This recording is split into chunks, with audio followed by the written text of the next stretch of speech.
להתייחס לדברים האלה. ב-7 באוקטובר פשטו מחבלי חמאס על מוצב כיסופים. הלחימה גבתה חייהם של 13 חיילי צה"ל עד לתיאור הבסיס ממחבלים. מצטרף אלינו סגן משנה עידו, צוער בבה"ד 7, שהיה במוצב כיסופים כשהחלה מתקפת הפתע. הערב לפני זמן קצר קיבל עידו את הדרגות שלו. שלום לך. שלום, ערב טוב. ושעה טובה לך. תודה רבה. כן. תודה רבה. איך היה באותו יום? באותו יום אני והבחור שישן איתי באותו חדר היינו מסופחים בגדוד 51 של גולני במוצב בכיסופים. הייתה איתנו עוד איזה מישהי שאיתנו בקורס, שלושתנו צוערים בהשלמה, כולנו קיבלנו היום דרגות, ממש משמח באמת. קמנו בבוקר, 6:30, הרש"ר ארטילרית, משם קופצים למרחב המוגן שהוא גם החמ"ל. מהחמ"ל מבינים רגע תמונת מצב רגע ומבינים קצת את הסיטואציה. ברגע שמבינים טיפה את הסיטואציה, עושים עמדות הגנה על החמ"ל, ומתחילים לנהל לחימה באמת עם המחבלים שהיו בתוך הבסיס. נכנסים מהר מאוד לאירוע, מסייעים גם בטיפול פצועים וגם בהכשרה של כלים שנפגעו תוך כדי המתקפה בשביל באמת להשמיש אותם שהם יוכלו לשמש בפינוי פצועים.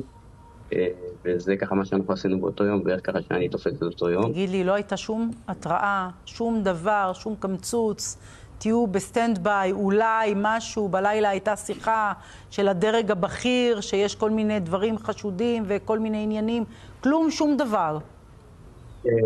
למיטב זיכרוני, היינו בארוחת שישי, הוקפץ החפ"ק מג"ד לגדר, היה איזה אירוע של נגיעה בגדר, הם קפצו, תפעלו את האירוע בצורה רגילה, ואנחנו הלכנו לישון עם לא איזו התראה קונקרטית על איזה משהו, וכן, וקמנו לאיזושהי הפתעה.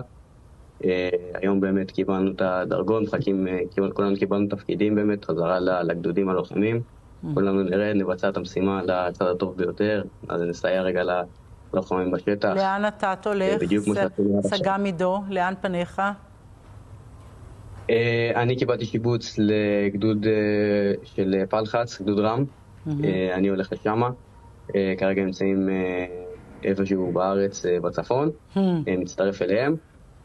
חבריי שובצו בכלל היחידות, משריון, חי"ר, הדרכה, כל דבר שאתם יכולים לחשוב עליו.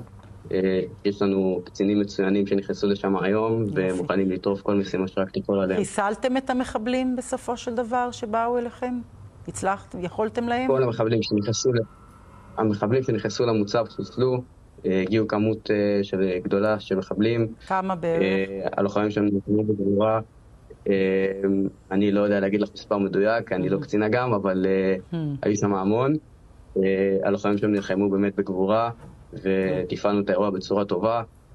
כל מי שהיה שם טיפל את האירוע באמת בגבורה, והיה מחובר לאירוע, ונתן 110% מעצמו, בשביל שבאמת המוצב הזה לא ייפול, ושנוכל לסייע לכוחות שהיו גם בלחימה באותו יום במרחב, וליישוב שבסופו של דבר גם צמוד למוצב, וגם אליו נכנסו מחבלים. תודה רבה לך, סג"מ עידו. מצדיעים לך, שיהיה לך בהצלחה רבה בהמשך לך ולחברים שלך. כל טוב. תודה.